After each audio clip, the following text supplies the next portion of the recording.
श्री स्वामी समर्थ सर्वांना.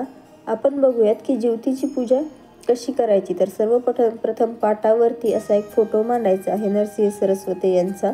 त्याच्यानंतर एक पाण्याचं पान ठेवायचं आहे आणि त्याच्यानंतर गणपती बाप्पा मांडायचे आहेत. एक दिवा लावून घ्यायचा आहे, जेणेकरून आपण आपल्या प्रत्येक कार्याची सुरुवात ही दीपपूजनाने करतो किंवा गणेश पूजनाने करतो, हे तुम्हाला माहीतच असेल. तर आपण जो फोटो लावलेला आहे नरसिंह सरस्वती, त्याचे जे मध्ये आहेत त्या त्या ज्योती आहेत. तर त्या ज्योतीची पूजा आपल्याला यासाठी करायची आहे की आपल्या बाळाच्या संरक्षणासाठी किंवा त्याचं आरोग्य वगैरे चांगलं राहण्यासाठी, सुख समृद्धी आणि समाधानासाठी. आता तुम्ही म्हणसाल की आमचे बाळ खूप मोठे झालेले आहेत, काहींचे लग्न झालेले आहेत किंवा ते कॉलेजला जात आहे. काही हरकत नाही की तुमचे मुलं ही मोठेही झालेली असतील, कितीकही मोठे झालेली असेल, पण तुम्ही एक आई असल्यामुळे तुम्हाला तुमच्या मुलासाठी ती पूजा करायची आहे. अगदी त्यांचे लग्न जरी झालेले असतील तरीही तर ही पूजा आता कितीक दिवस करायची.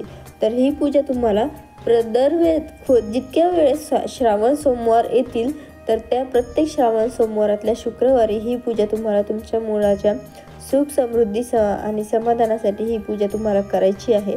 तर त्यामध्ये तुम्हाला खोबऱ्याचा आणि गुळाचा नैवेद्य दाखवायचा आहे, कारण गुळ खोबरं हे आवडतं तेव्हा. तर गुळ खोबऱ्याचा नैवेद्य दाखवायचा आहे आणि हे मंत्र म्हणायचं आहे, जे मंत्र मी तुम्हाला वर दाखवलेले आहे स्क्रीनवरती. नंतर तुम्हाला वस्त्र घ्यायचं आहे आणि ते वस्त्र वाहायचं आहे फोटोला.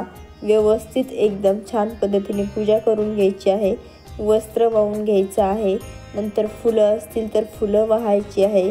त्याच्यानंतर तुम्हाला तिथे एक असा विडा तयार करायचा आहे. मग तुम्ही आघाडाची पानं आणू शकता, हराळी आणू शकता आणि आघाडा हराळी म्हणून तुम्ही एक असं हार तयार करायचा आहे आणि तो हार त्या फोटोला अर्पण करायचा आहे.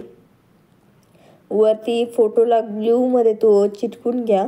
एखाद्या वेळी ओझ्याने हार पडतो किंवा लागत नाही व्यवस्थित, तर तो एकदम व्यवस्थित चिटकून घ्या, जेणेकरून हार वगैरे खाली पडणार नाही आणि तुमची पूजा पण एकदम व्यवस्थित होईल.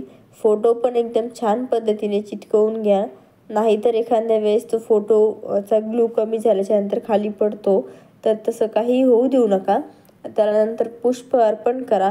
पाटाभोवती छान रांगोळी वगैरे काढून घ्या, जेणेकरून तुमची पूजा खूप उठून दिसेल आणि खूप छान वाटेल. जो मंत्र मी मागं दिला होता वर स्क्रीनवरती, तो मंत्र तुम्हाला म्हणून घ्यायचा आहे. नंतर आरती करून घ्यायची आहे. सर्वप्रथम तुम्हाला गणपतीची आरती करायची आहे आणि नंतर नरसिंह सरस्वती यांची आरती करायची आहे. श्री स्वामी समर्थ सर्वांना.